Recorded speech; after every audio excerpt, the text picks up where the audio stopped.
অবস্থা দেখো, মানে খুব খুব বাজে অবস্থা, শরীরটাও ভীষণ খারাপ।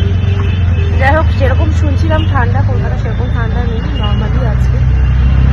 বাকি hello everyone, welcome back to my another daily blog. তো আজ তো পৌঁছে গেছি আমরা কলকাতায়। তো বেনারসে আমরা রাত্রিবেলা উঠেছিলাম আর এখানে একদম সকাল সকাল পৌঁছে গেছি। তারপর চলে গেছিলাম, এবার আমরা ছিলাম হচ্ছে হোটেলে, আমরা কোনো কারো বাড়িতে ছিলাম। আমার কলকাতায় প্রচুর রিলেটিভ থাকে, আমার কাকা পিসি সবাই আমাদের অনেক বলেছিল, বাট আমরা যাইনি, কারণ এবার দীপন হচ্ছে বলেছিল ফুড এক্সপ্লোর করতেই, স্পেশালি ও কলকাতায় যাবে। লাস্ট ইয়ারও আমরা গিয়েছি, একটা কারণে গিয়েছিলাম, তো সেভাবে আমরা ফুড এক্সপ্লোর করতে পারিনি। তো তার জন্য ভেবেছি এখানে একটি এমন জায়গায় থাকবো যেখান থেকে সবকিছু আমরা যেন যাওয়া আসা করতে সুবিধা, কারণ আমার যত রিলেটিভের বাড়ি আছে সব কিন্তু ঢালার সাইডে, তো একটু দূরে হয়ে যায়, তার জন্য আমরা একদম মিডল পয়েন্টে ছিলাম। কলকাতা আমার অনেক স্মৃতি, ছোটবেলা আমার কলকাতায় অনেক, এভরি মান্থে 4 থেকে 5 বার আমরা কলকাতা যেতাম, অনেক স্মৃতি, অনেক ভালোবাসা। তারপরে আমরা কিন্তু ফ্রেশ হয়ে রুম থেকে বেরিয়ে যাই, কারণ অলরেডি তখন লেট হয়ে গেছিল আমাদের হোটেলের রুম খুঁজতে, তো আমাদের একটু লেট হওয়ার পর আমরা একটু রুমে রেস্ট করে ফ্রেশ হয়ে বেরোচ্ছি আবার জয়মাতার হোটেলে, অরুণদার হোটেলে।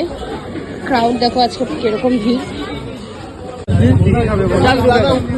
তো অলমোস্ট তখন লাঞ্চ টাইম হয়ে যায়, তো আমরা তখন ডেকেছি। আমি আগে আমার ভিডিওতে দিয়েছি, তোমরা দেখে আসতে পারো। তো এখানে নিয়েছি পিওর ভেজ খিচুড়ি, যেখানে আদা রসুন পেঁয়াজ কিছুই থাকে না, ফুলকপি গন্ধরাজ, সবজি, পাঁপড় আর চাটনি। এটা আমি এক্সট্রা পে করে নিয়েছি। তারপর আগে নিয়ে নিলাম এখানে ব্ল্যাক কফি। প্রচন্ড গলা ব্যথা চলে যায়, যেটা ফেমাস গলি। আমি আগের বছরও কিন্তু আমি আমার ইউটিউব চ্যানেলে দিয়েছি, কিন্তু দেওয়া আছে রেকার্স লিংকটা কোথায় কি। সবাই যেন অরুণদার খিচুড়ি আর চিত্তদার